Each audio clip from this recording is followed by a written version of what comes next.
How's it going, guys? Welcome back to the Liberty Hour here, streaming through Spreaker Studio, the 16 Jackson AJ1 Twitter account, and the A2 Jack YouTube channel. Hope you guys are having a good day so far. I'm on here with my friend Miles Coffee, and we were talking about the Masters, who we believe is going to win it, and why.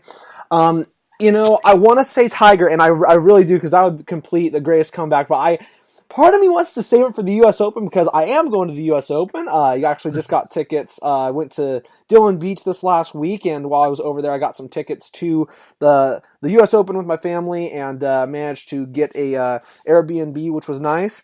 But anyways, I digress. I think right now I lean towards wanting to say somebody like Justin Rose. Has not won the Masters, and ironically, Justin Rose is only a one-time major champion with how well his game is. But I think you make a good point with Rory, and that's because Rory, and we were just talking about during the break, is Rory during this transition from the 2018 to 19 season. He has been playing phenomenal golf. He just needs to get his putting in check. But, I mean, he's really put some time in, put some dedication in, and I think he could really get it going. What do you think overall it's going to take for a person like Rory to get over what's happened in the past at Augusta and manage to prevail and get a green jacket? That's the thing. I think Rory already has been making the changes because his mental game has been completely different. I don't know if you've noticed, like when he's in the last couple rounds, like on a Sunday round, when he's a couple shots off the lead or a shot off the lead, he doesn't seem rattled anymore. He doesn't seem excited. He doesn't seem anything. He just seems stone-faced, just kind of composed, I guess, more than he used to be. He's not showing as much emotion out on the course as he used to. And I think he's really got to kind of tune into that during the Masters and have a really short memory. Yeah, and at the Players, last weekend, everything was going on out there, and it was such a close race. He had 15 people within 3 shots of the lead at one point. He just managed to stay composed, even with what Furyk was doing with his shot at 18, with all the roars on the course. He managed to just stay composed, stay in it, and managed to still pull it out. If anybody blew up, it was Rahm and Fleetwood. I couldn't believe that because I really like Fleetwood. I really think that he has potential to be the number one player in the world someday. But Rahm just blew up, made some terrible decisions out there by playing a shot off the cart path, and he made another terrible decision going for the green on 11. I mean, just some terrible decisions. But Rory managed to stay in it. So I think that if he manages to just grind his way through and play shot by shot out there at Augusta, I think he's got as good of a mental game as anybody. But I will say it would be awesome to see a Tiger-Rory final pairing on Sunday at Augusta. That would be something I would kill to see. I don't work Sundays, but if for some reason I was scheduled, I still wouldn't work because I would want to be watching that at home. And getting into speaking about Tiger, obviously that's who we want to win. And I want to get your thoughts on what are your expectations for him here for this season. The next event he's playing will be next week, the match play, and then he's taking a week off before Augusta. But what are your thoughts on Tiger and what he can accomplish this season and what he still needs to do with his game if he is to get back at the major championship winning level? Excuse me. What I would say that I think he can reach this year is I think he could get at least 1 or 2 regular championships in there, and I think he definitely has the potential to get at least 1 major. I want to say more because I'm pulling for my guy, but yeah. I think he can definitely pull it together in one of the majors. I don't know. I can't nail down which one it'll be, but I definitely think he can put 4 rounds together. And that's the other thing I was going to say is what he needs to do which is what he's gotten better at since last year, is putting 4 under par rounds together instead of coming out and shooting 75 on the first day and then going 66, 67 the next 2 days.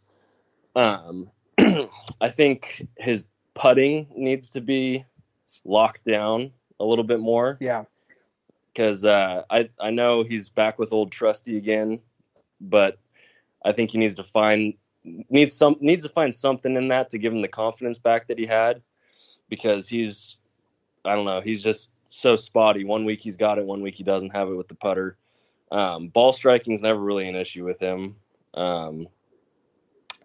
But yeah, I mean, I think he could at least get a win or two this year. Well, and I know that I think it's been Justin Thomas's putting coach. I think he's been working with lately, and it seemed, Yeah, Claude that seemed Harmon. to have helped a bit at the players. But besides that, I do agree with you. He does need to get a little better at the putting aspect side of things, especially stuff like 8 to 10 footers. But ironically, it's one of three things with Tiger that's just keeping him just barely out, and and the one of three things. And the one of three things is it's either his wedge game, which just seemed like it came into play this last week at the Players. He had like 85, 90-yard shots where he could not spin a wedge right on the green. He would hit it like it would hit front of the green, spin straight back off. And that's something I have not seen from him ever since he's got, came back in late Yeah. 2017. So hopefully that doesn't transition over to the Masters and he has that problem. He at times is spotty with the driver, and he's gotten a lot better with that, but he still does spray some shots, and Augusta is a course that is not forgiving when it comes to that, so Yeah. you have to be impeccable when it comes to your driving accuracy, and that's something he's gonna have to, be great on.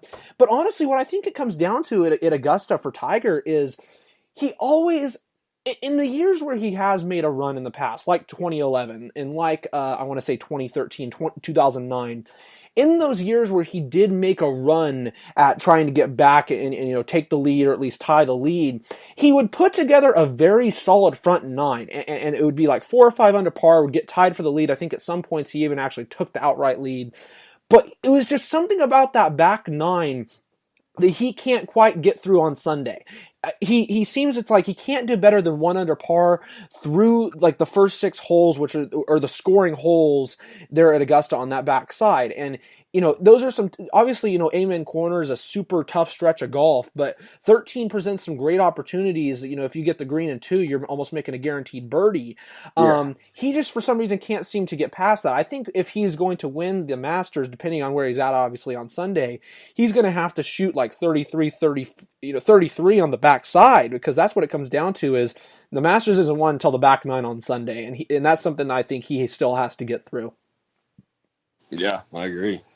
But anyway, so transitioning out of that, we on the show here have not really dove back into politics since we've gotten back, and it's about time we do, because there's some stuff that obviously has been grinding my gears. Obviously we're in the thick of the Trump presidency here. We got about a year and a half until the 2020 election, and we've already got some of the candidates listed here that are going to be running. So, and what I want to talk about mainly is who you think has the best chance in the Democratic primaries in 2020. So right now, everyone who's officially in, we've got Kirsten Gillibrand, who just announced it a couple days ago, Beto O'Rourke. I'm going to try not to cringe, by the way, when I say some of these names. I really am going to try. John Hickenlooper, Jay Inslee, Amy she's not important, screw that. Klobuchar. Yeah, Klobuchar, whatever the heck her name is. Elizabeth Warren, Cory Booker, Kamala Harris, Julian Castro. I can't. I have to cringe on that one. That's another thing we could totally talk about, too, is his thing, it seems like he's running on, is reparations. I swear it seems like that's the thing he's running on, because he talks about it 45, he talks about like half the time in the media. I don't understand how that's become such an issue nowadays. Obviously, we've done some horrible things in the past, but like the people who live in today's world, their great grandparents weren't even slaves. Now, they've obviously gone through segregation. There's obviously still issues that need to be done when it comes to race in this country. But I just don't understand it. I don't understand the idea of reparations at all. It just blows my mind. Tulsi Gabbard, John Delaney, representative, former representative, and then Andrew Yang. I want to say Andrew Yang, isn't he the one that's been talking about universal basic income? I think so. Yeah, I got to look into more about that. But basically, so that's your crowd of candidates. I want to get your thoughts on this. Oh, and then how could I forget Bernie Sanders? How could I forget that? Bernie's running too. I almost forgot the one who's in the lead right now, so that's pretty bad. But tell me who you think would have the best chance against Trump in 2020, and who you would like to see in there that would possibly bring a new, fresh face to the Democratic Party. I think Tulsi has the best chance of beating Trump, I would say, because she doesn't seem like I don't know. It seems like all the candidates now are trying to out crazy each other to see who can come up with the most radical shit to make it sound good for the public to vote for him, I guess. And Tulsi just kind of staying back and sticking to her guns and sticking to her anti-war. And I don't agree with her on some social issues, but I can bear her on a lot of it. And I think she has the, how should I say it, poise, I guess, to take on Trump. I think all these other ones would just be pissing matches against him. Like if it was Bernie or Beto or any of these other guys, there's just going to be slurs against each other, which, I mean, every presidential campaign is, but it wouldn't be very professional debates. I don't think it'd be a fucking circus. I think Tulsi can actually hold her own, have professional debates, and actually come across as intelligent instead of just, here's a bunch of crazy shit that you guys should vote for and it all sounds great. Here's free shit.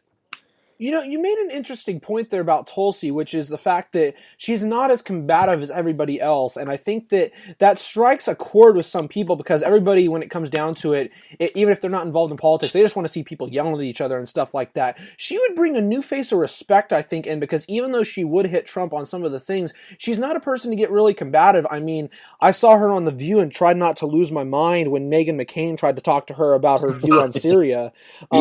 And she managed to stay together and she managed to hold it together and she managed to stay fine. And you know, she's even liked by some people on other sides of the political aisle. For example, she went on Tucker Carlson of all places, and I'm sure that that's going to be something that's going to be used against her as, oh, you went on Tucker Carlson who blah, blah, blah, said all this stuff about women. They're going to try to use that as a smear tactic against her. But another thing too about Tulsi is she's a candidate that can be anti-war and not get coined with the anti-military term because she was in the military and she was in service, so she can be respected by and people on the right who say, oh, you know, I'm all pro-military. Oh wait, you were in the military? Oh, okay, I'll actually listen to what you have to say, and then they might actually gain some respect of that. So I think that she can strike a chord with many different people, not just in the Democratic Party, but also some Republicans, obviously people in the middle. My thing is, and I want to ask you this, how good of chances do you think that she actually has going through the Democratic primary? But what do you think it's going to take for her to get through? Do you think there's any realistic way where she becomes the nominee? I don't think so because she's not an establishment person like all the rest are. I mean, we saw it in 2016. The Democratic Party is going to pick who they want, regardless of vote count. With Bernie's shit getting hidden, whatever, because it should have been Bernie versus Trump, but yeah. Whatever. I don't think she has a super realistic possibility of being their candidate, but I would say probably the two that have the best chance is Beto, or actually three, Beto, Bernie, or Warren, I would say have the best chances of getting the nomination. Yeah, and before I get into this next point I was going to make, another thing too on Tulsi is she still has to get a certain number of donors to get into the debates, and hopefully she does that. That's something that's really stupid. Another thing too is if there's this whole thing with super delegates, and I talked to you about this yesterday, how there's certain states where even if the will of the people says 60% vote for Tulsi, 40% vote for like Kamala Harris, for example, the superdelegates can still vote against the will of the people in the Democratic Party, which is a complete and utter joke. But you know, you talked about Beto, and I wanted to say I do think that there's going to be one establishment politician, and obviously these guys are all establishment, but you know, some people view Bernie and Warren as anti-establishment. So for the sake of this conversation, let's say they're anti-establishment. There's going to be somebody who's going to try to be an establishment person who's going to get in there and pose some sort of threat.